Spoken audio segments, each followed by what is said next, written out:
everyone. Today I'm going to talk about how to design systematic review. The topic of this talk is systematic reviews in orthopedic surgery from question to conclusion.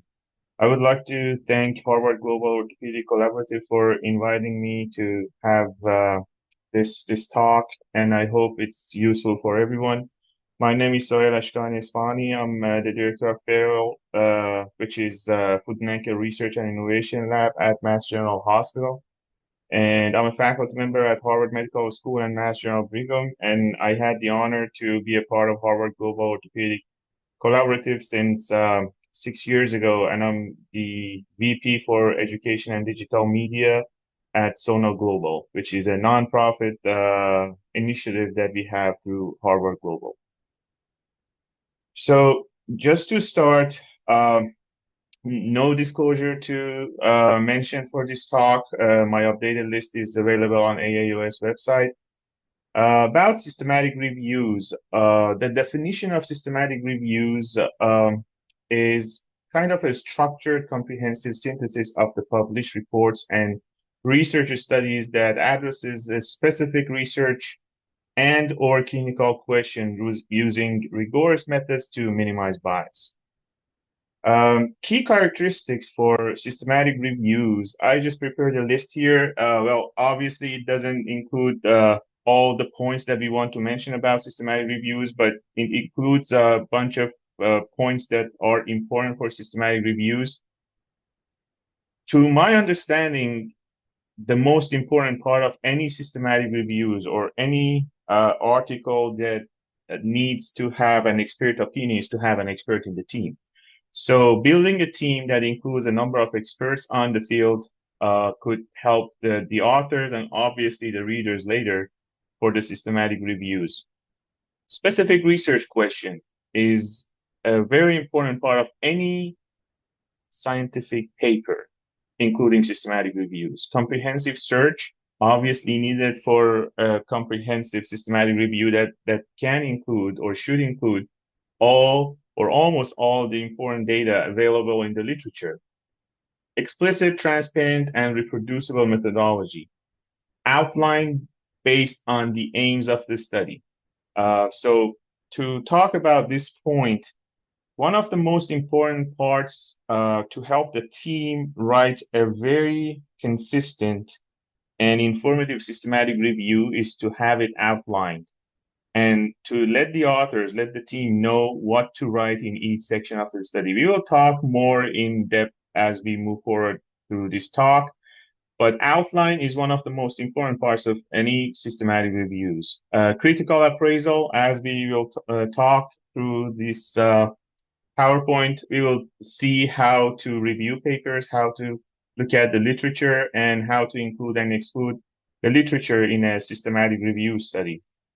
Minimizing bias, an inevitable part of any study, any research is bias, and how to minimize them is something that we are going to talk in brief in this presentation.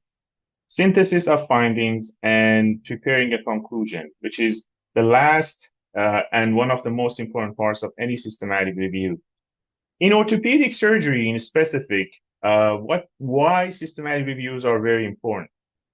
These are some of the points that came to my mind, and obviously there are more points that each of you have in mind and can explain and discuss.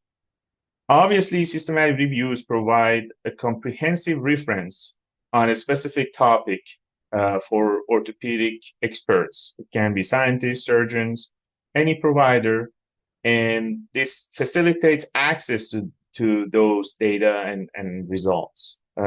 This consolidates conflicting evidence. Sometimes there are different reports on different surgical techniques, different management methods, different diagnostic tools that through a systematic review, one can know which one is better, which one is worse based on the currently published evidence. Obviously, this doesn't mean that this is the final verdict and no one can contradict that, but systematic reviews provide a good database of what we already have in the literature. Systematic reviews support clinical guidelines and surgical decision-making. these reviews, these kind of articles identify gaps in current knowledge and helps in plans for future research and future clinical questions that need to be answered. As this step one, we need to define a research question and develop a protocol. The question sets the scope, search terms, inclusion, exclusion criteria, and data synthesis framework. In orthopedic surgery in specific, some questions will lead to a vague or overly large published information. If we bump into such questions, if we want to choose these questions for our systematic reviews, this might lead to disorganized and low impact paper. So this is something to avoid, and we will talk about it as we move forward. To define a good research question, one must pay attention to the following, and it is known as PICO framework: population, intervention, comparison, and outcomes. Population, who is the patient or the population we are going to focus on? We will use some examples to show that better. Intervention, are we comparing two surgical methods? Are we comparing two diagnostic tools or more than two? By two, I don't mean we necessarily need to choose two, but what is the intervention or interventions being considered for that review? Comparison, what are we comparing that intervention or those interventions with? What are the alternatives? And outcomes, what outcomes will you assess? What do you want to send out as the take-home message for your systematic review? So a good PICO question means it should be specific, it should be clinically relevant, feasible, and original.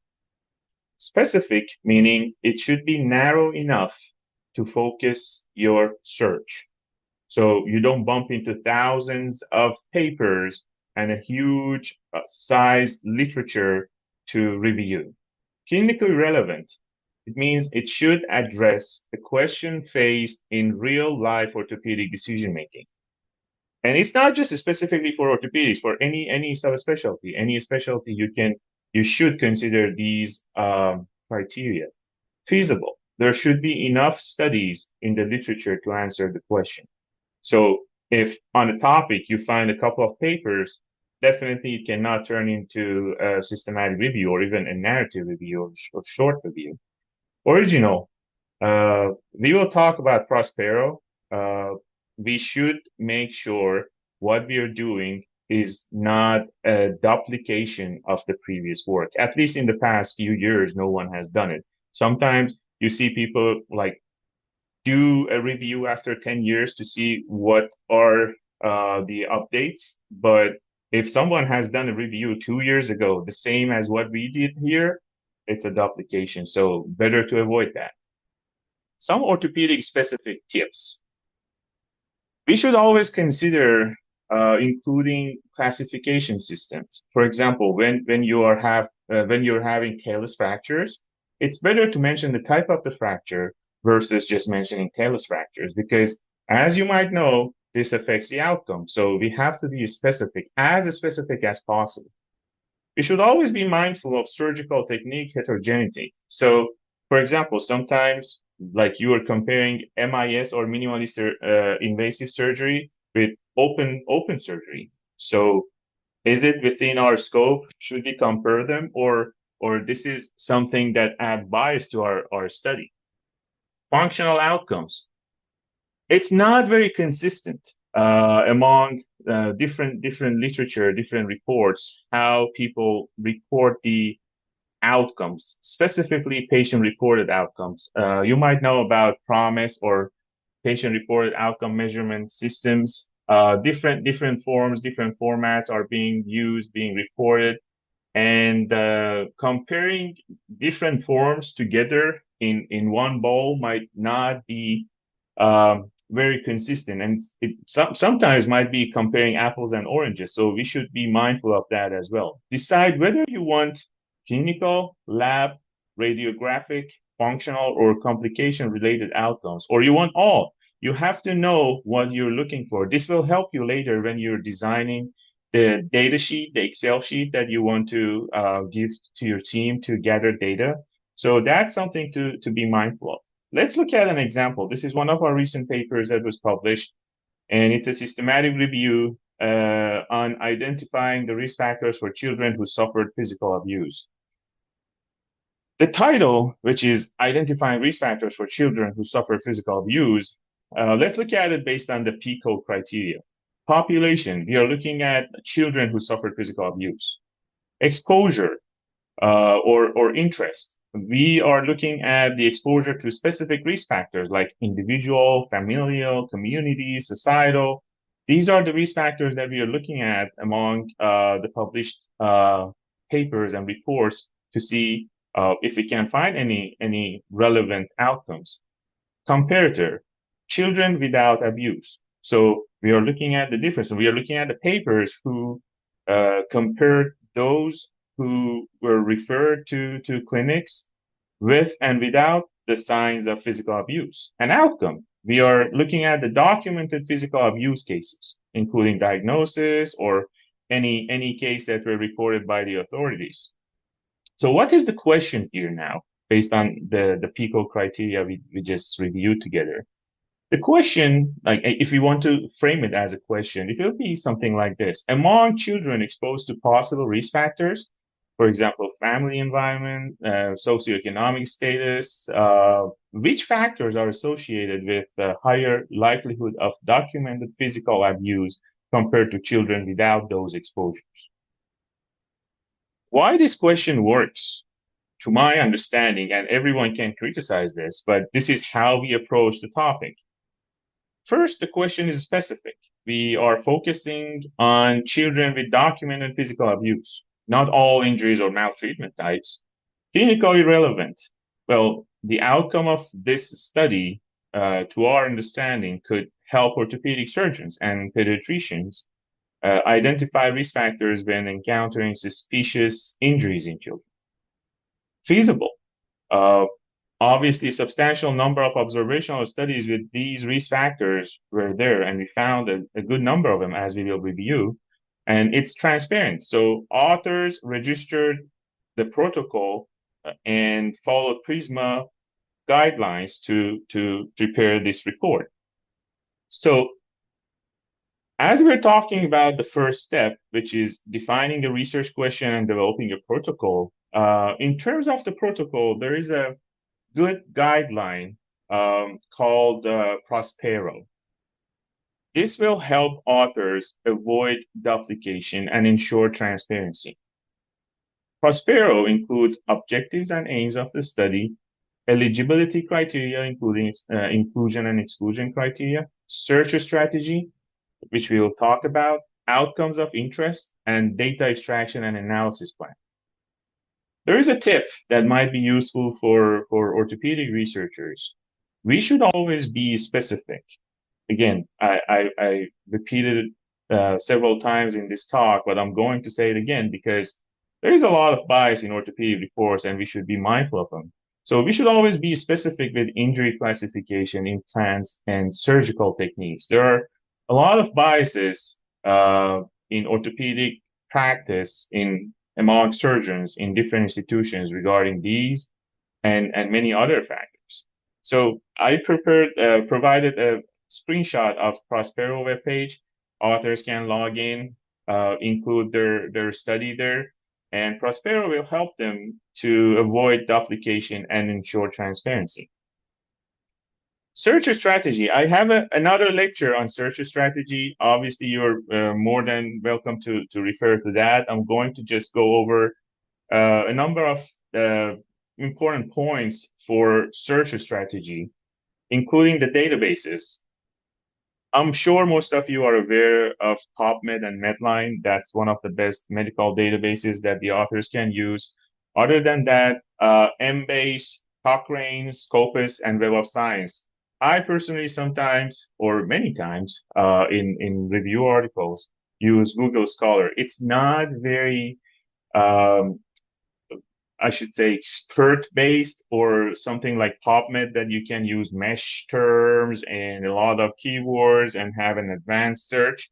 It doesn't have that advanced search, but sometimes there are papers that are not indexed in some of these databases. It is based on the author's decisions to include those papers or not, but you should be clear in your search strategy if you have used Google Scholar or not. Sometimes when the number of papers or publications on a topic is low, the authors might also try Google Scholar. I personally like it and I use it a lot, but it depends on the search strategy and how the authors want to approach the topic. The search strategy, it's better to use mesh terms. I have talked about it in that talk, and it's easy to learn and easy to use. And the operators like and or not could be very much useful. And I have an example here for ACL injury. And also consider great literature, conference abstracts, and dissertation. This is where the Google Scholar thing also comes to your help to find these things because some of them are not indexed in the other databases. An example here, like we have ACL reconstruction, which is based on mesh. The term is anterior cruciate ligament reconstruction, but we also use ACL surgery or ACL reconstruction not to miss any other publication. Sometimes the authors don't use mesh for their keywords, so we have to be as inclusive as possible to not to miss anything. And also we are looking at return to sport or failure rate. So in the second part of our search, we are including them with an or in between. And I mentioned here, you can definitely refer to the other lecture I have on search strategy. I hope it's useful. It's a good complement to this one. For step 2, literature review and study selection.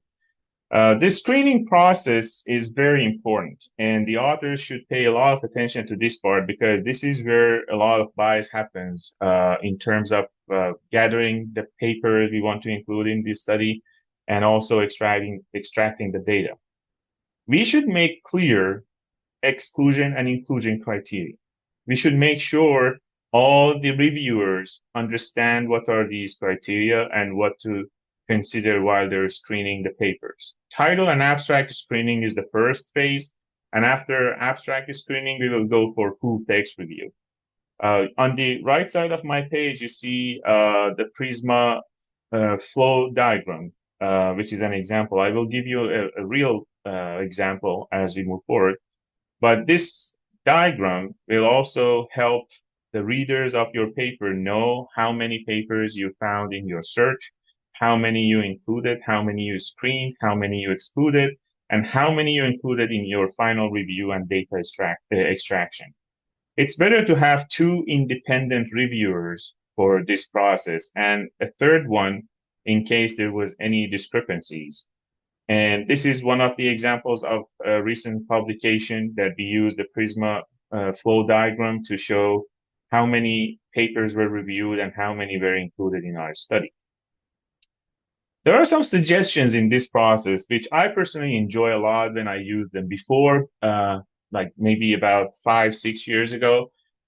We had no access to such platforms, and we used to use the conventional methods using Excel sheets or other formats of data organization methods and do our systematic reviews, which was very painful. But these days, with online softwares, including Rayon, Covidence, Revman, and other softwares that I might not have included here, but these are the most famous ones, and also with the citation management programs such as EndNote, Zotero, and sometimes I'm not very comfortable with it, but word citations can work too.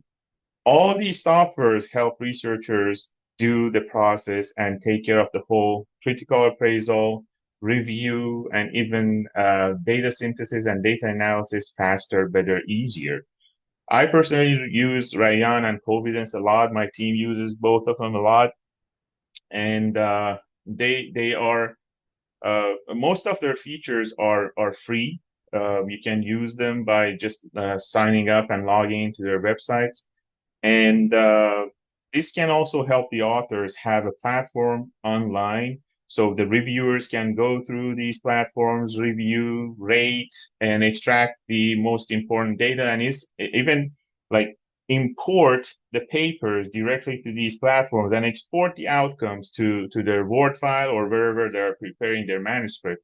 So this makes the whole process much easier compared to the conventional methods we used to have before. And in terms of citation management programs, Zotero and EndNote are both great. Zotero is free.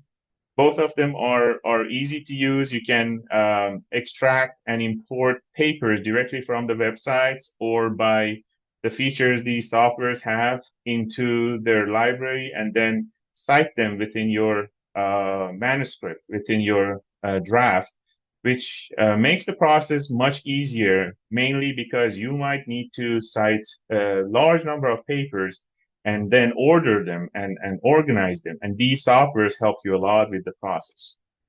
Step 3, data extraction, debiasing, and data synthesis. For data extraction, the first point that I wanted to talk about here was the need to create an standardized data extraction sheet based on your aims and questions. In this sheet, you should include the author. Usually people include the first author's name, the year of publication, and the journal. The design of the study, it is very important to have the design of the study. As you know, the value of each of these studies is different. RCT has a very high value compared to the other types of studies, mainly the retrospective studies. So it will help later to assess the quality of these papers. Population size and population characteristics are also two other important criteria, mainly when you are discussing these outcomes. Because just imagine you have a study that has, let's say, 100 participants versus a study that has 2,000 participants. And the outcomes of these two studies are not consistent with each other. So which one will you choose? Obviously, the one that has a larger population and probably has a better and more consistent methodology. You should extract the interventions and the comparison outcomes, whatever you have in mind based on your questions, and these should be in your data extraction sheet. The outcomes, other than the intervention and the comparators, for example, like you're looking at radiology outcomes, lab outcomes, clinical examination, patient-reported outcomes, or whatever the question says or the aims of your study needs, you have to be able to extract from these papers. And follow-up duration is an inseparable part of many orthopedic studies. To organize data, as we talked before, you can use Excel or online softwares like Rayon, Covidence, or RevMan, and all these can help. Again, personally, these days I'm using the online softwares, and I'm very comfortable with them. Risk of bias, how to assess that? Risk of bias assessment is a critical methodological step in any systematic review. It serves multiple important purposes that strengthen both the validity and interpretability of the results, and it influences study rating and supports transparency. It might not be needed in all the types of reviews. As you might know, we have different types of reviews, but for systematic reviews, especially those that end up with meta-analysis, ROB, or risk of bias, is a very critical step to do. And overall, personally, when I review systematic reviews, when I review these papers, I do want to see if the authors really assess for bias. There are different validated tools to look at the BO ROB, or risk of bias. One is the Cochrane risk of bias tool, and you can find it online. Observational studies, you can use NOS or Newcastle Ottawa scale. These two methods are the validated tools that people use for the bias assessment. There are different forms of looking at the possibility of any bias in the reports and studies you're including.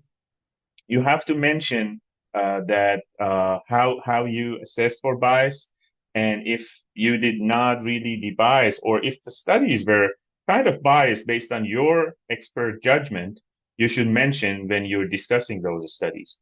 It should be reported in your methodology. It can be reported as a bar chart or something like that, like a summary of the biases of the study, or we have something called traffic light table. And that can also be used to report the risk of bias assessment outcomes. Not every paper has that, but this is a very valuable outcome or assessment that you can do when you're running a systematic review. And it will help you a lot when you're interpreting your findings.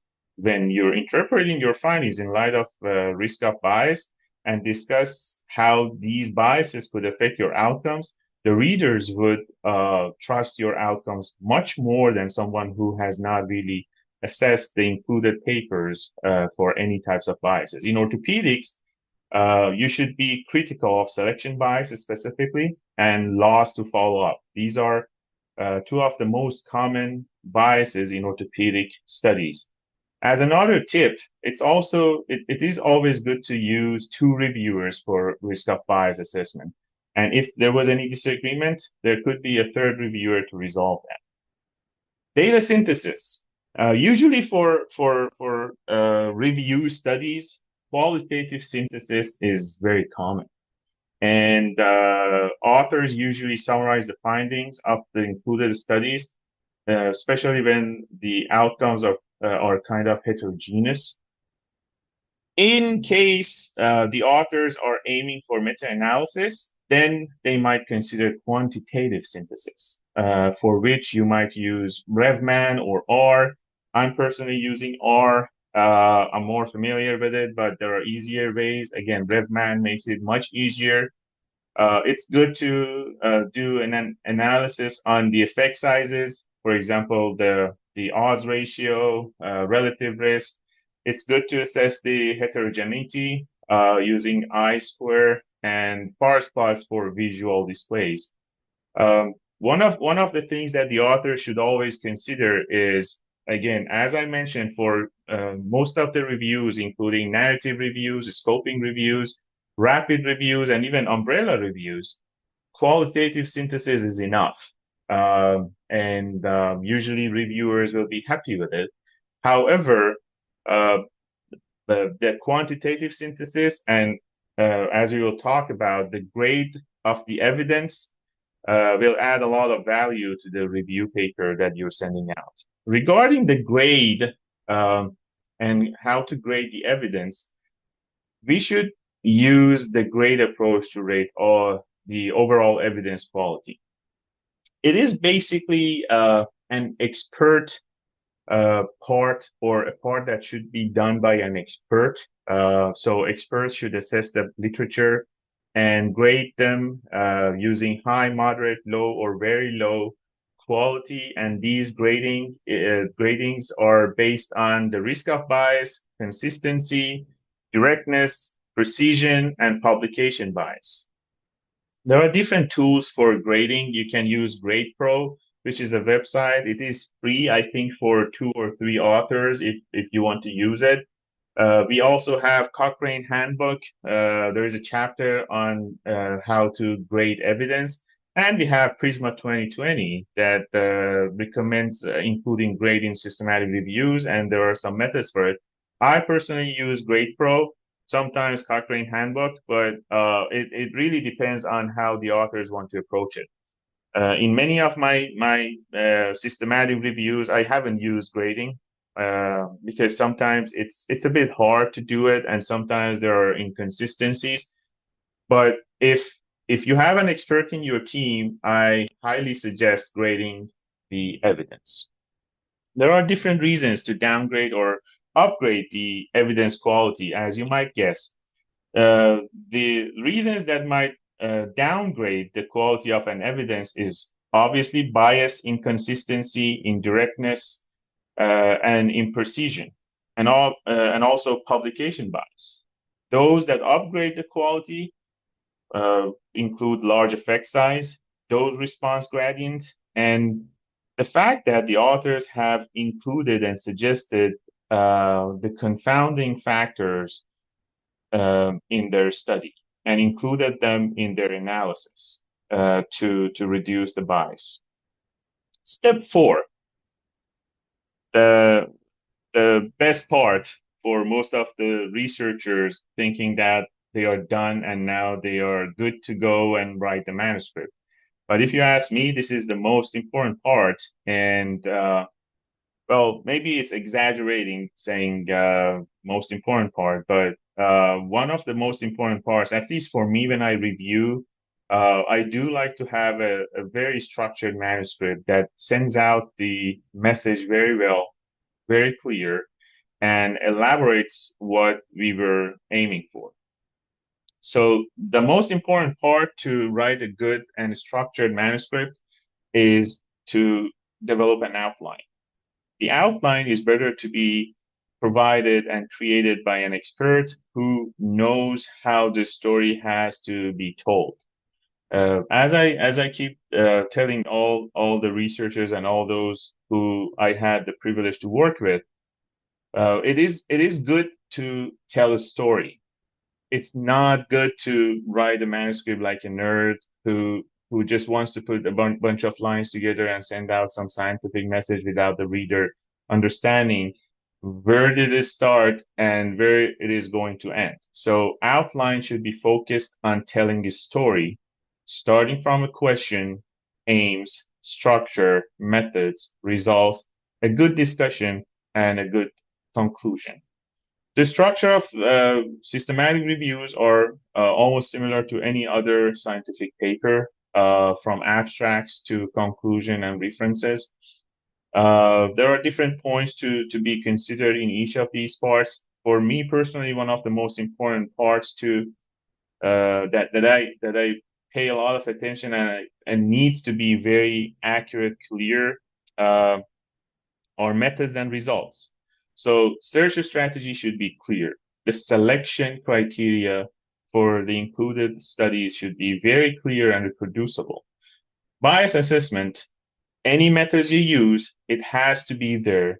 And it has to be a table or anything that shows how you assess the bias and how you are considering the value or effect of each of the papers you included in your study versus others. Results. Please, Prisma flowchart is one of the most important parts as we talked about. The characteristics of the populations. Usually I use a table to include all the factors that we extracted from each paper and their findings. And as we talked about, the authors, year of publication, etc. So it makes it much easier, not only for analysis, but also for presenting the results and discussion later. And one of the most important parts that authors should consider when they're preparing the results section is to prepare graphs and charts with appropriate captions and explanations. One sentence that I keep telling my colleagues and my trainees is that make sure when you're preparing a chart, a graph, a figure, a table, if a reader reads or looks at your table or graph or figure without even looking at the content of your manuscript, understands that figure, that table. So the caption is very important. Discussion. Interpretation of the results is the main part of the discussion. How it should be structured should be discussed beforehand, preferably by the experts in the field. What each paragraph should be allocated and assigned to, what topic each paragraph should talk about, should be outlined. The limitations of the study and the implications and clinical applications should be mentioned, and the conclusion should be the take-home message.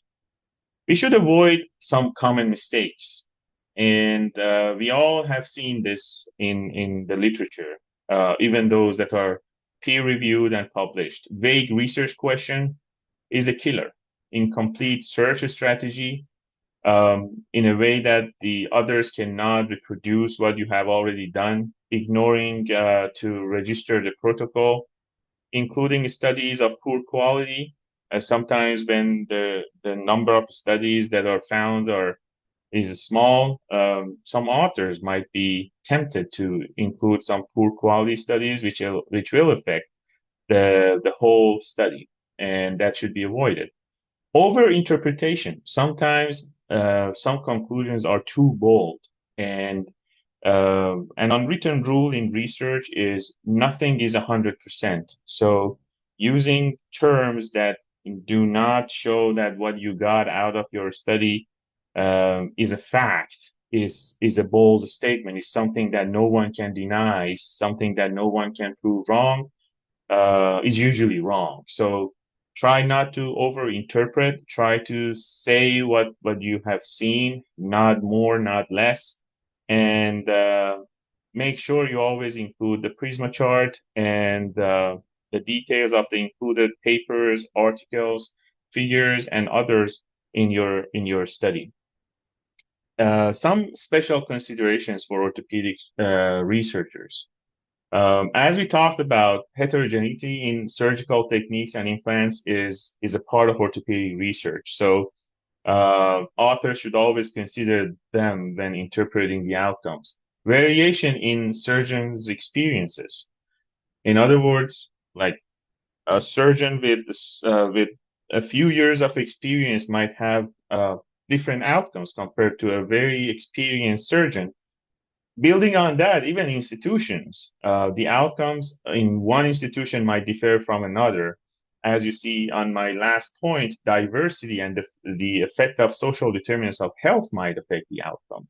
And we should always be considerate those facts. And long-term follow-up issues, uh, there is an unwritten rule again saying studies with less than 2 years, and some experts say less than 5 years follow-up, might not be very valuable. Well, obviously, this is something that we have to consider in the context of each topic and each study. Sometimes a study with 6 months follow-up might be sufficient, but usually the longer the follow-ups, the better and the less biased.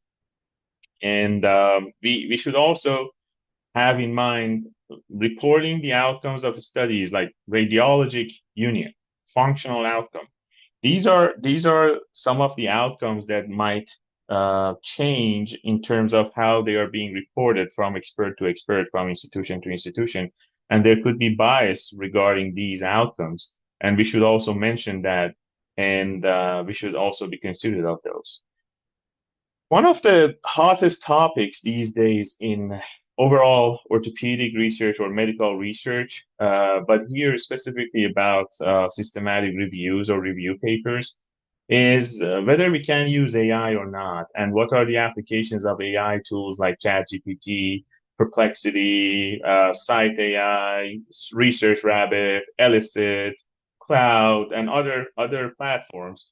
How can we use them? Because uh, I'm sure most of you have experienced that. This is so annoying how people these days use AI to prepare a simple email or a simple text, and the context and the method AI writes these things is now kind of familiar to our eyes. And sometimes some readers find it inappropriate for any reason. However, this doesn't mean that we should not benefit from these advanced tools. And I'm just going to share some of my own experiences with this because I personally don't like AI to write my manuscripts, but I do get a lot of help from it, and I will tell you how. So there are different platforms like ChatGPT, Cloud, Perplexity, Elicit, Research Rabbit, Site AI, and Consensus. Each of them have different uses, different applications, and sometimes they overlap. Most of these, like Perplexity or ChatGPT or Cloud, they overlap. Site AI is built for something similar, but a bit more specific for research, but the performance might not be as good as some others. But I use these platforms for organizing my data. for helping me refining my Pico questions, to help me. Sometimes even I ask these platforms to summarize my papers. Like sometimes you're driving, you're walking, you can upload a paper, or you don't have time, you can upload a paper onto these platforms and ask for a summary, and it will help you with the screening process. It will help you with the extracting the main points. It will help you with organization of the outcomes. And sometimes it will also help you find new resources, because when you ask them and maybe your keywords or your methodology did not work, so maybe you can find more resources, which this one you have to be a bit careful, because I will talk as we move forward. Sometimes AI hallucinates, and sometimes the information they share with you, these platforms share with you, are not accurate, and we will talk about it. However, you can also use these AI platforms to make your text smoother, uh, help with grammar, help with how you can summarize a paragraph. Maybe your paragraph is like overworded and you want to summarize it. And again, you have to be careful to read it again when AI helps you revise it, because sometimes, again, there are some misinterpretations, misunderstandings, and AI might not give you an accurate summary of what you want. I'm not saying not to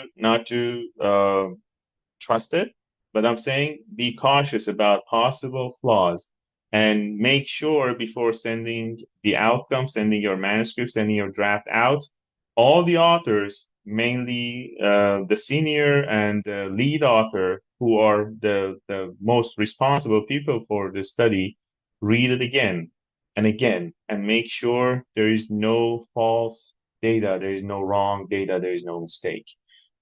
So there are, as we talked, some advantages of these AI platforms: faster screening and abstract summarization, assist with grammar smoothness, writing clarity, and organizing the text. It can also, or these platforms can also help you with drafting summary of the papers, prioritization of the papers, even for full text review. And there are some caveats to this as well. As we talked, always verify the references. So hallucinations are possible. It cannot replace your methodology. It cannot replace your writing. So look at it as a complement, not as a replacement. Should not be used, these AI tools should not be used for final data extraction or bias assessment. Always read the text after editing by AI. I'm repeating this again because I was harmed by it. So don't let it go without reading again. And try to explain what is exactly needed in your prompt. Learning how to prompt, how to write your prompts for these AI platforms is a very important part of how to navigate through this process. Thank you again. I hope this was useful for everyone, and I'm happy to answer any questions either through the live platform or through email. So don't hesitate to email me. Thank you again for inviting me, and have a great day.